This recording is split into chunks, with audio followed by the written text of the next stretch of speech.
तो बिहार में सियासी दूरी अचानक से बढ़ती दिखाई दे रही है, लेकिन किसके सामने क्या क्या चुनौतियां हैं, चलिए जल्दी से आपको बता देते हैं, क्योंकि सभी पार्टियों के लिए टेंशन खड़ी हो गई है। आपके सामने जानकारी रख रहे हैं जल्दी से।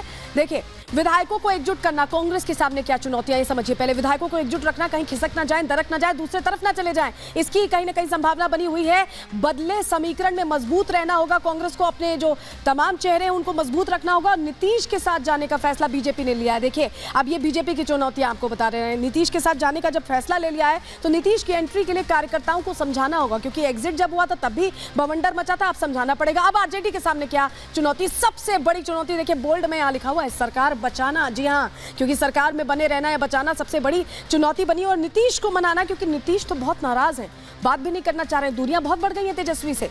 ये चुनौतियां आरजेडी के सामने। अब जेडीयू के सामने क्या चुनौती है, अलग रास्ता चुनना सबसे बड़ी चुनौती है, क्योंकि फिर से जनता को समझाना पड़ेगा। पार्टी को इस बीच एकजुट रखना होगा, क्योंकि पार्टी ने भी दूरी बढ़ा ली थी, अब वापस नजदीक आ रहे हैं, तो उनको भी समझना होगा कि अब एक साथ चलना है। तो ये कहीं ना कहीं चुनौती है, लेकिन खेल अलग अलग तरह का चल रहा है और सब अपनी कोशिशों में लगे हुए हैं, सब अपनी कोशिशों में लगे। कौन क्या क्या कोशिश कर रहा है, कौन किस पर डोरे डाल रहा है, चलिए जल्दी से आपके सामने जानकारी रख देते हैं। बीजेपी कांग्रेस में तोड़फोड़ की कोशिश में लगी हुई है कि और कुछ चेहरे आ जाएं साथ में। आरजेडी क्या कर रही है, जेडीयू के असंतुष्टों पर दांव खेल रही है कि वो करीब आ जाएं। इसके अलावा यहां जेडीयू क्या कर रही है, कांग्रेस और आरजेडी दोनों में ही घुसपैठ की कोशिश कर रही है। तो ये अभी जो सारी सियासी पार्टियां हैं अपने अपने खेल में लगी हुई है, अपना अपना कहीं ना कहीं हिसाब सेट करने में लगी हुई है, लेकिन कौन कितना सफल होगा ये वक्त बता पाएगा।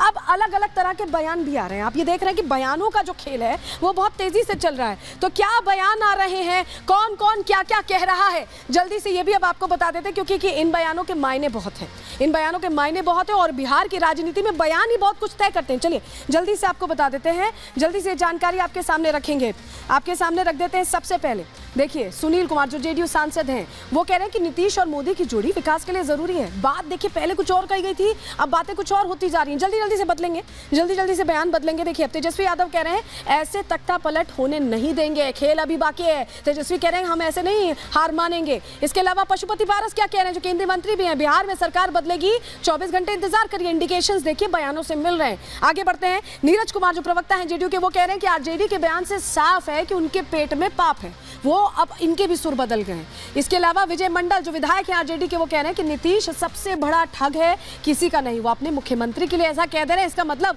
उन्हें आभास हो चुका है। मनोज तिवारी क्या कह रहे हैं, बीजेपी सांसद, नीतीश वापस आते हैं तो दिल से खुशी होगी। देखिए, अब ये दरवाजे खुलने के कैसे कैसे इंडिकेशन सामने आ रहे हैं। अखिलेश सिंह जो बिहार कांग्रेस अध्यक्ष हैं, वो कह रहे हैं कि बीजेपी के 20 विधायक मेरे संपर्क में, यहाँ शक्ति प्रदर्शन भी चल रहा है कि हम भी कोशिश कर रहे हैं। आगे बढ़िए, आगे अगला बयान दिखाएं। मृत्युंजय तिवारी आरजेडी नेता कह रहे हैं कि हम हर स्थिति का सामना करने को तैयार है, क्योंकि आरजेडी को अब लग रहा है हाथ से खिसकता हुआ सब कुछ। प्रेमचंद मिश्रा जो कांग्रेस नेता है, वो कह रहे हैं कि हमारे विधायकों के टूटने की खबर महज अफवाह है, हमारा सब कुछ सिक्योर है, वो ये बताने की कोशिश कर रहे हैं। वहीं जेडीयू नेता केसी त्यागी बहुत सीनियर लीडर है, कह रहे हैं कि इंडी गठबंधन टूट की कगार पर है, जिसके लिए कांग्रेस जिम्मेदार है। ये इंडिकेशन बहुत बड़ा है। जेडीयू का जो ऑफिशियल एक नेता है वो कह रहा है कि कांग्रेस इसके लिए जिम्मेदार है। तो ये आप समझ जाइए कि कांग्रेस के ऊपर यहाँ पर उंगली उठाई जा रही है। लेकिन बिहार की सियासी नाव में एक ऐसा शख्स है जिसके हाथ में पतवार है, और वो सब कुछ तय कर रहा है। कहीं ना कहीं एक बड़ी खबर भी लेकिन इसी बीच आ रही है। बड़ी खबर पहले दर्शकों को बता दें, राज्यपाल से अभी नीतीश कुमार को नहीं मिला है समय। जी हाँ, कल 2 बजे के बाद मिलने का समय मिला है।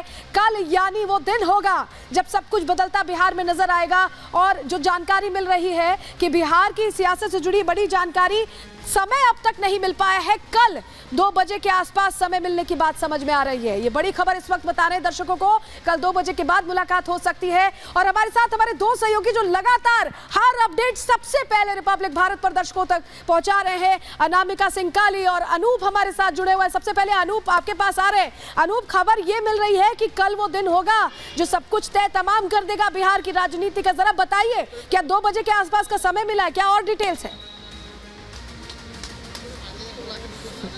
देखिए, ये एक बात तो पहले से तय थी कि हाँ, राज्यपाल से 2 बजे का वक्त मिलेगा। उसके बाद जो विधायक दल के जो लोग हैं, तमाम जो लोग हैं, चाहे एनडीए के जो बीजेपी के लोग हैं, चाहे जेडीयू के लोग हैं, हम के जो लोग हैं, वो राज्यपाल से मिलने जाएंगे और दावा पेश करेंगे। उसके बाद शपथ ग्रहण की बारी आएगी। लेकिन कल बेहद अहम कल का दिन है और कल सब कुछ तय हो जाएगा। जो सियासी उठापटक की बात कही जा रही थी, जो सियासी आसमान में धुंध छाए हुए थे, वो कल पूरी तरह से साफ हो जाएगी। इस वक्त मैं देखिए राबड़ी आवास के ठीक बाहर में खड़ा हूँ। यहाँ भी तमाम लोग, तमाम विधायक देर शाम से ही आए हुए थे, लेकिन अभी तमाम लोग यहाँ से निकल गए। बिल्कुल सन्नाटा पसरा, खामोशी है, और खामोशी किसी बड़े तूफान का संकेत भी दे रही। इस बात बड़े आप तूफान समझिए, का संकेत दे रही है, बड़ी बात कह रहे हैं आप इस वक्त। अनूप, क्या बदलने वाला है खेल? आरजेडी की तरफ से ये भी सवाल बना हुआ है। अनामिका सिंह भी हमारे साथ जुड़ी हुई है। अनामिका, अभी जो तस्वीर है ये नीतीश कुमार का एक तरह से देखें अगर सियासी सफर, तो ये हमेशा की बात रही, कुछ नया नहीं है, लेकिन तकलीफ तो होने वाली है आरजेडी को। देखिए, इस बार कुछ नया इस लिहाज से है क्योंकि लोकसभा के चुनाव है, और जिस तरीके से प्रयास था आरजेडी का या महागठबंधन का कि प्रधानमंत्री मोदी के विजय रथ को रोका जाए बिहार में, अब इस बड़े पलटमार के बाद या इस बड़ी पलटी के बाद लोकसभा चुनाव की राहें आसान नहीं होने वाली, कम से कम कांग्रेस के लिए और महागठबंधन के लिए। मेरी मौजूदगी फिलहाल नीतीश कुमार के आवास के बाहर है। नीतीश कुमार का ये आवास है जहां पे आज दिन भर लोगों की निगाहें लगी हुई थी, कल भी निगाहें दिन भर इसी पर लगी रहेंगी कि नीतीश कुमार कब अपने आवास से निकलेंगे। और जो चंद कदमों की दूरी पर ये राजभवन देख रही हैं आप, यहीं पर नीतीश कुमार को कल आना है इस्तीफा देने के लिए। हालांकि बड़ी अपडेट इस बीच ये है कि सुबह 10 बजे सभी विधायकों को बुलाया गया है, और इन विधायकों की मीटिंग के बाद जो बाकी एनडीए के विधायक हैं, अनामिका, यानी आज की रात कम से कम वहां पर चाहे आरजेडी विधायक हो, जेडीयू विधायक हो, बीजेपी विधायक हो, कांग्रेस विधायक हो, किसी को नींद नहीं आने वाली, और आप लोग भी लगातार अपडेट देते रहेंगे। फिलहाल आप हमारे साथ जुड़े रहेंगे, आपके पास हम वापस लौटेंगे, लेकिन एक तस्वीर चलिए दर्शकों को दिखाना बहुत जरूरी है। हम यही बात कर रहे थे अभी कि कैसे एक सूत्रधार है जिसके हाथ में पतवार है वही मांझी बन सकता है, और वही मांझी करते नजर भी आए थे। जरा तस्वीर आपको दिखा देते हैं, 21 जून की तस्वीर देख लीजिए। ये 21 जून की तस्वीर अमित शाह आपको नजर आ रहे हैं, और ये नजर आ रहे हैं जीतन राम मांझी, पूर्व मुख्यमंत्री बिहार के रह चुके हैं। और ये जो मुलाकात है ना, ये मुलाकात सब कुछ तय तमाम करने वाली मुलाकात है। इसके ठीक बाद इंडी गठबंधन की बैठक होने वाली थी, और उससे पहले ये मुलाकात हुई, और तभी इंडिकेशन मिल गया था। क्यों हम ऐसा कह रहे हैं? सूत्रधार कौन है? चलिए जल्दी से वो जानकारी अब आपके सामने रख देंगे जल्दी से कि सूत्रधार क्यों हम कह रहे हैं कि पतवार मांझी के हाथ में वही नैया पार लगाएंगे। चलिए बता देते हैं जल्दी से आपको, क्योंकि 21 जून 2023 की जो तस्वीर हमने आपको दिखाई, जीतन राम मांझी ने अमित शाह से मुलाकात की थी, और ये मुलाकात करीब 45 मिनट चली थी। जल्दी से प्लेट्स बदलेंगे ग्राफिक्स की। देखिए 45 मिनट तक मुलाकात चली थी दोनों के बीच, और 7 महीने पहले सवाल बना हुआ है कि क्या रणनीति 7 महीने पहले ही तय हो गई थी बिहार के खेला की? क्या मांझी को खबर थी? और यही वजह है कि मांझी ने पहले बयान भी दे दिया था कि सब कुछ बदलने वाला। क्या मांझी ने ही जेडीयू और बीजेपी का गठजोड़ कराया है? क्या मीडिएटर की भूमिका निभाई है? ये सवाल बना हुआ है। लेकिन अभी बिहार की राजनीति में सब कुछ अस्थिर है। अभी समझ नहीं आ रहा कि क्या होना है। सुबह जो तस्वीर आई थी अश्विनी चौबे के साथ पूजा करते हुए नीतीश कुमार की, जो बीजेपी है उसमें तो उस तस्वीर ने मिठास घोल दी, लेकिन विपक्ष के लिए सब कुछ कड़वा कड़वा कर दिया। रिपोर्ट देखिए।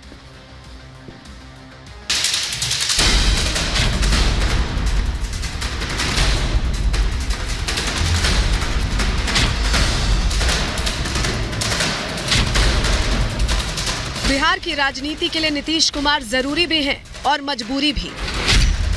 नीतीश कुमार जिधर भी जाते हैं उस गठबंधन का पलड़ा भारी हो जाता है। जहां कल तक नीतीश की मौजूदगी से इंडी गठबंधन सत्ता का स्वाद चखने का दम भर रही थी, वहीं आज नीतीश और अश्विनी चौबे की इस तस्वीर ने विपक्ष के होश उड़ा दिए हैं। बक्सर से आई ये तस्वीर बीजेपी और जेडीयू के गिले शिकवे दूर होने का सबूत है। बीजेपी से नीतीश की नजदीकी पर सांसद अश्विनी चौबे ने इसे राम की मर्जी बताई। भाई देखो, भगवान के दरबार में है, जाहे विधि राखे राम ताही विधि रहिए, हो यह जो ही राम रुचि राखा काके तर्क बढ़ावे साका। अरे हो यह जो ही राम रुचि राखा जाहे विधि राखे राम ताही विधि रहिए। बीते 15 साल में बिहार की राजनीति में उठापटक का दौर कई बार देखा गया। कभी बीजेपी तो कभी आरजेडी सत्ता में आई, कभी आरजेडी बड़ी पार्टी बनी तो कभी बीजेपी। लेकिन इतना सब होने के बाद भी एक नाम हमेशा सत्ता के केंद्र में रहा, जो ना तो सियासत से दूर रहा और ना ही मुख्यमंत्री की कुर्सी से। वो नाम है नीतीश कुमार का। नीतीश कुमार बिहार के किंग भी हैं और किंग मेकर भी।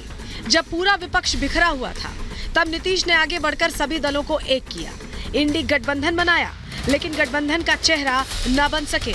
ऐसे जेडीयू के नेता मानते हैं कि कांग्रेस के अहंकार की वजह से नीतीश को ये राह चुननी पड़ी। इंडिया गठबंधन टूट के कगार पर है।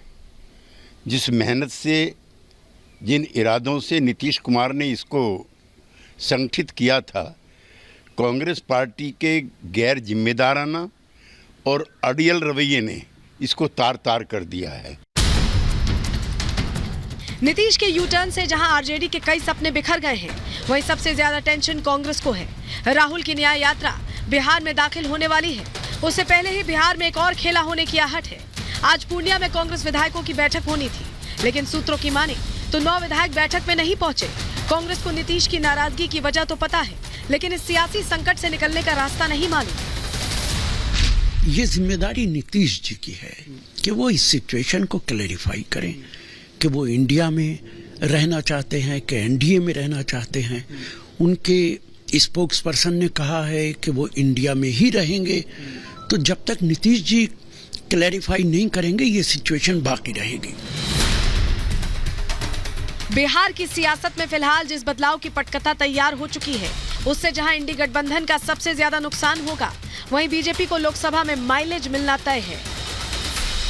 अब सबके अपने हित टकरा रहे हैं और सब अलग अलग जा रहे हैं, मगर हमारा उनसे मतलब क्या है।